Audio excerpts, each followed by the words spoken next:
Dude, jeg skulle sådan der... Jeg skulle vise sådan der Nielsen besked for... Ja, jeg tør ved sådan gode penge på, at det var Jonathan, der fik os banned. Vi blev banned på en mandag. Jeg er så sikker på, at det var dig. Det var mig, der stjal accounten. Ja. Eller det var ikke mig, der læste det der shit op, jeg fucking viste det før. What? Fuck, jeg ved ikke, hvad du snakker om. Den besked, jeg viste før, det skulle bare whatever. Hestebedøvelse, dude. Fucking kranje-emoji. Kranje-emoji. Jacob. det var ikke fri vilje. Jo, det var en fri vilje. Nej, ikke en skid, det var. Jo, du var fake news! Han stod og glæsede mig og sagde... Det udsagn var ikke fact-check, der satte amerikanske patrioter. Og så var han bare sådan der... Jeg bruger det som tag på stream. Fucking holy. Det her var ikke fact-checked af sande American Patriots. Så er det sagt. Undskyld. Hvad hvis vi har en meget exciting... Hvad hvis i stedet for at have noget tool-link, så hedder det Goodlink. Og goodet over det hele. Det var sjovt. Det var komisk. Hvad hvis jeg havde Goodlink? Town City var ved at være en fucking league-baning. Wait, what the hvorfor spiller Tony? Hvad hvis i stedet for Falco, så hed han Freako? Oh shit, det må gøre det her gang. Jeg fucking nede, at gøre det der med characters. Jeg ved ikke, hvorfor I gør det. Er det for fansene? Der er ikke nogen fans. What the fuck? Det er for at vise det, så står der på PG stat. Og vi har spillet, det er meget vigtigt. Jeg vil gerne give denne besked en Viggo Mega. Jeg giver den endnu en Viggo Mega. 2 Viggo Mega. Hvordan har du det? Også de der post fik 2 Viggo Mega. Hvordan har du lige nu? Flamme emoji.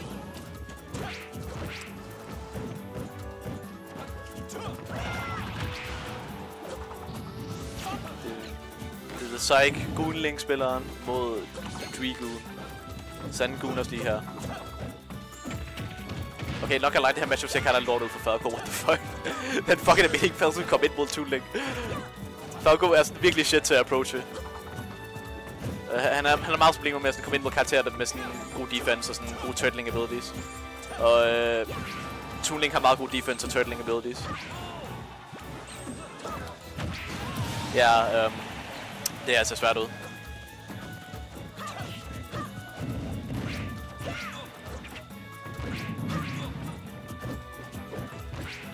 Er det sådan...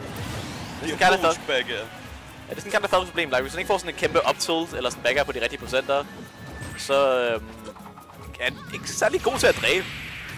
Det er Psych derimod lige nu. Han tager det stok. Holy shit.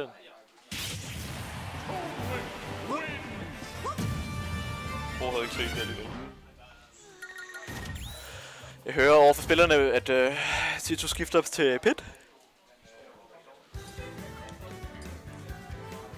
Lad os se, om det kan ændre noget. Og det ser jeg nok stadig. Jeg overvejer at pick up Sephiroth. Jeg tror bare ikke, Banjo klarer sig godt i det matchup. Hvor fucking sjovt. Ultimate spiller vi like. Det var det Ultimate. Ja. Jeg sagde... Hvad sagde jeg, der var forkert? Nej, det jeg snakkede om Diddy Kong, bro. Det havde intet at gøre med anerkendt. Det var en fucking Halo. Det her har intet at gøre med anerkendt rapper P. Diddy, som har måske ikke særlig anerkendt. Og som du måske ikke burde snakke om lige på stream. Oh ja. Ja. No way, vi sidder faktisk og har en mod til fucking comment. Ja. For dem der under sig i chatten, vi taler om Diddy Kong. Okay.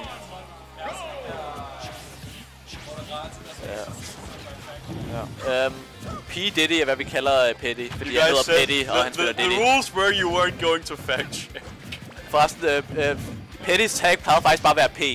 Så hvis han aldrig har skiftet det, så vil han spille Diddy, så vil han bare være P. Diddy. Okay. Lock in de der friendlies, bro. Det er vigtige friendlies, dude. Hvorfor går det her? Det kan faktisk katte bedre for tidspunkt lige nu. Damn. Men det kan gerne minde, like sådan... Pit er ikke rigtig sådan en karakter med sådan nogle sådan super dårlige matchups. Pit klarer sig fint nok mod alle. Så han har snart god karakter at gå sådan, i turneringen, hvis du ikke sådan lige ved, hvad du skal gøre mod modstanderen. Kan det så med Wolf faktisk, fordi Wolf han er også sådan ret okay mod alle. Så like, du kan bare sådan gå de her meget basic karakterer, og det bekymrer dig om at lære sådan de inside out til alle matchups i spillet. Du kan bare sådan spille din gameplan. Deres gameplan er meget basic og stærk.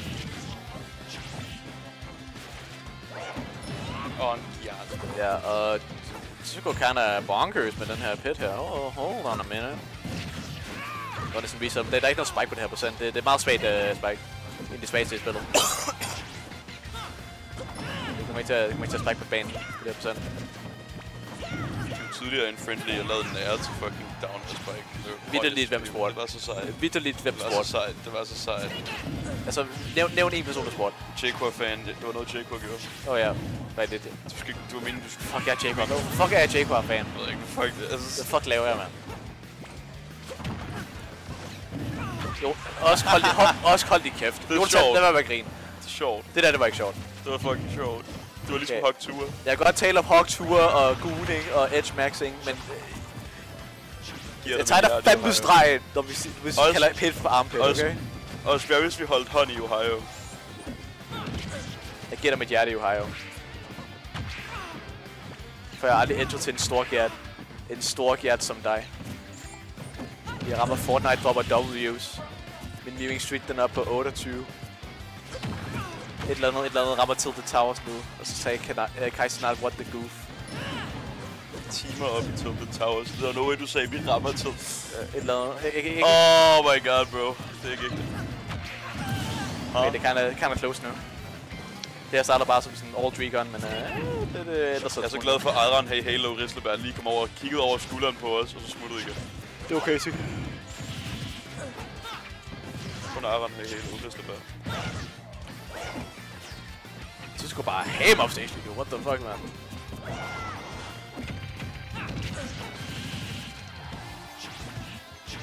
Og vi sniper med pilene. Holy skibbity.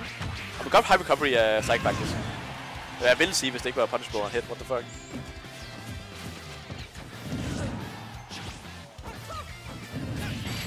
Dræb for det her? Ja, det gør det. Oh my god, midt i det game. Nu kan det gå i se. Okay. Dem der ved. Ja, det var godt spillet, Tito.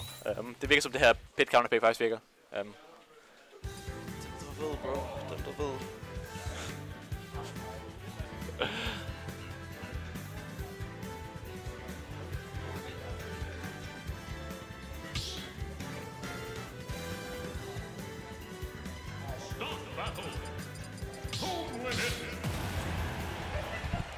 Mango er live, bro. Hvad? Skal vi ikke se Mango i stedet? Nej.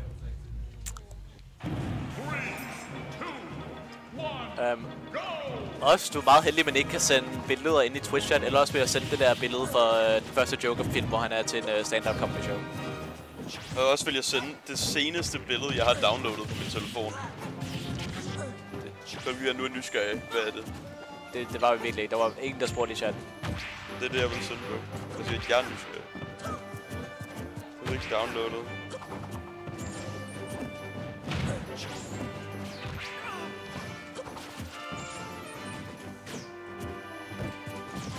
Hvad fuck skal det her forestille? Kun i mail i Netflix, bro. Hvad fuck skal det her forestille?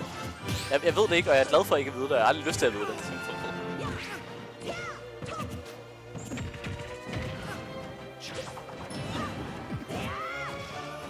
Hvorfor kan man ikke straffe noget, som helst pit gør? Hvad Tuning gør?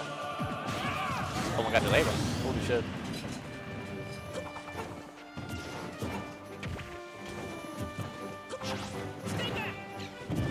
Hold tilbage.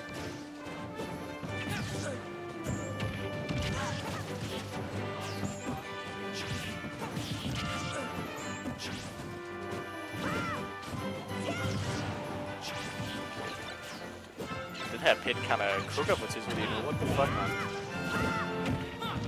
With down smash. Bare punish. Du, han er ligesom mig i mail. Han ved ikke, hvad han skal gøre. Han bare downbait. Hvor det er det der? Nej.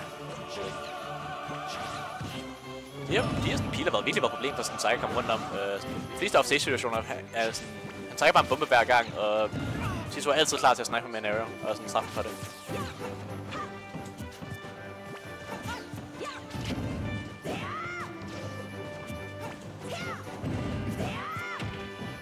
Altså, jeg bliver sådan lidt for desperat her på de her globus.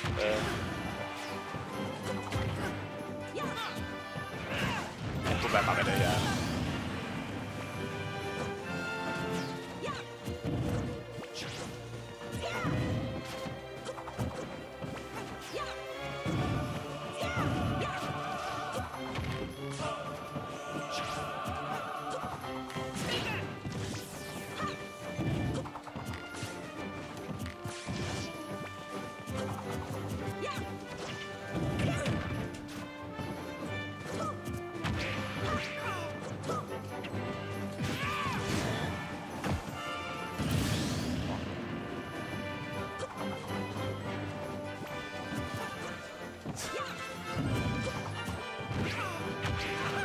Anyways, nice op her. Oh shit, jeg var helt sold ud. What the fuck, man. Tak for at supplere med den kommentar, Jonathan. Pro sad lige og så ultimate dissocieret, bro. Så gik jeg non-verbal. I don't know, det er sådan noget folk siger. Jeg ved ikke, hvad det betyder. Eller det betyder nok ikke at være verbal. Holy shit, jeg er geni. God observation. Holy shit, jeg er geni. God observation, ja. Niels. Ja, jeg ved det godt. Being non-verbal means ikke at være verbal. Ja. Du er virkelig den, der tænker. Jeg er ikke den, der mokker. Du er den, der observerer. Lær at sidde tilbage og observere. Ikke alting har brug for en reaktion. Psycho kan lige nu. Det ser lidt grumt ud for Titus pit her. Så Psycho får lidt sådan den her skade på. Det er bare sådan svært for Titus at bryde igennem det her defense. Ja, det er ikke unsafe, min ven. Oh my god, hvad fuck sker der? Ja, kun i ultimate. Fucking ultimate be like spot dodge, smash attack, spot dodge, og ingen spiller bliver straffet. Og fucking rollet med side B, det var jo et baller move. Ja, det kan du ikke straffe. Yep. Represent. Går bare tilbage til neutral. Ja, nice. Godt punish. Nice up smash, bro. Spørgsmålet bliver Tiso Toonling nu, eller skifter vi til en anden karakter?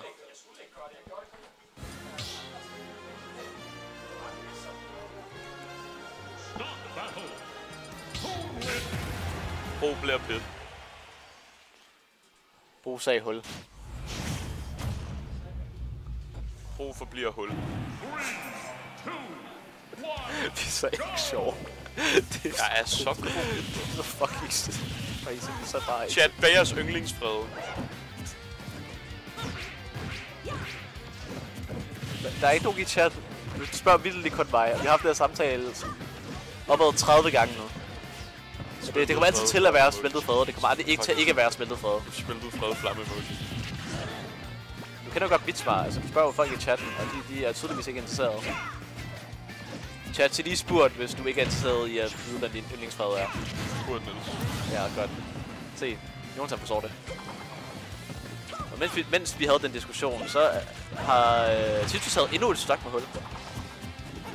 Ja, jeg takker også. Jeg har vildt kun haters.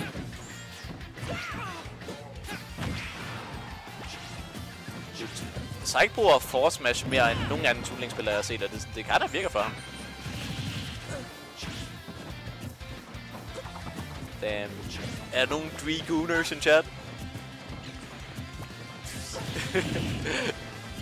Hashtag Dragooner Squad. I stedet for Pit, så hed han Freak. Tiso bør begynde at kalde hans Twitch-subscribers for Dragoons. Kranje emoji. Så lave bathtub streams for at cater til hans Gooner audience. Gooner. Dragooners, der ved. Nogle Dragooners i chat? Det bliver ved, bro. Ja, det ved.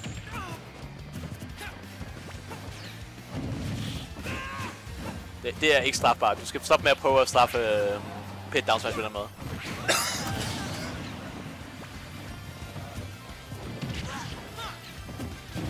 Vi har fået commentator moderator igen.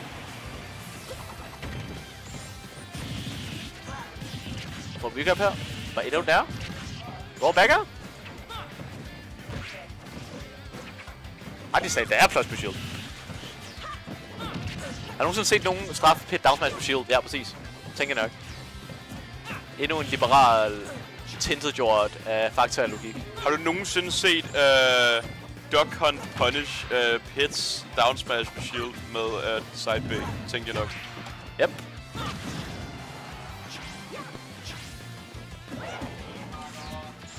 Jeg overvejer at pick up Sephiroth, fordi jeg ikke tror Banjo klarer så godt i flikken. Hold din kæft, Okay, det der game var faktisk ikke særlig tæt. Ja, jeg kan virkelig ikke se nogen grund til at du skal hive væk af den her pin nu. Det virker som, den fungerer rigtig godt. Hul.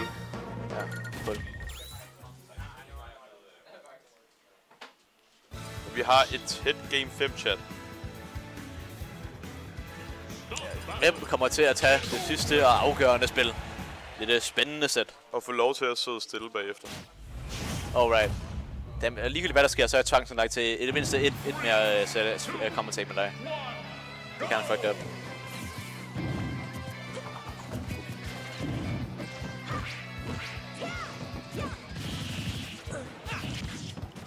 On guard, bro. On skibbity.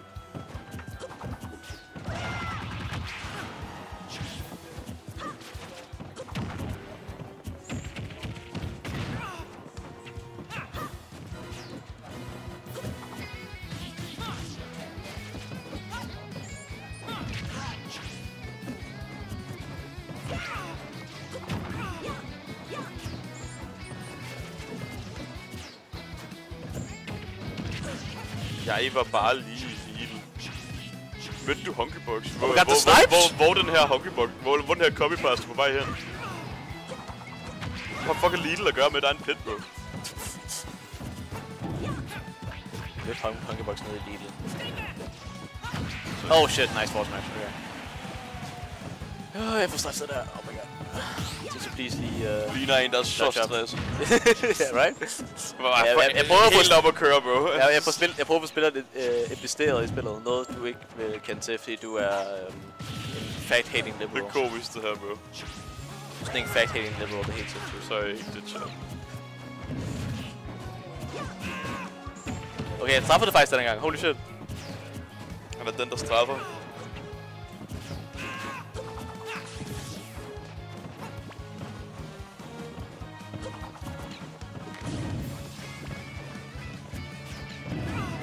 Det var så svært.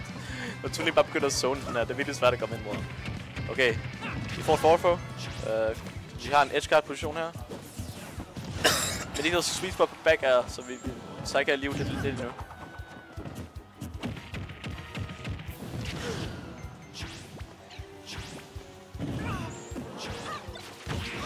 Og der connecter ikke engang ind i sig selv. Det her ser virkelig grumt ud for The Dree-Gooner Nation. Dree-Gooners i chatten. Giver mig jeres energi. Og det dræbte ikke engang, wow. Til det mindste får vi et stykke, right? Men sådan...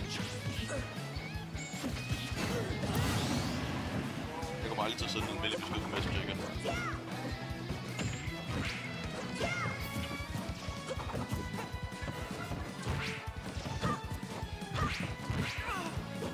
Jeg tror det går også, ellers tak. Sang. Hvad for en sang? Det ved jeg for en sang. Min første sang, sådan det første kom til min hjerne, Skibbity Sigma, Sunset, Nestle. Sunset. Det er fordi du er hjernerød. Der var hjernerød. Ja, det her game så ikke selv ud som det sidste. Dree-Gooner Nation, det ser kat overhovedet, hvis jeg skal være ærlig. Det startede som... Det synes som om det var ret doable i starten. Og mod midten, men det her, det er en grim slutning, og det burde nok være sættet, ja. Okay. Og den lader til mere sur over at tabe en friendly, end Chizo var over at tabe hele sættet. Nice. Faktisk sandt. Dude, jeg gider ikke at commentate længere. Holy shit. Kan ikke komme væk. Da hvis i stedet for Rema 1000, så havde det Rema Gulen. Altså...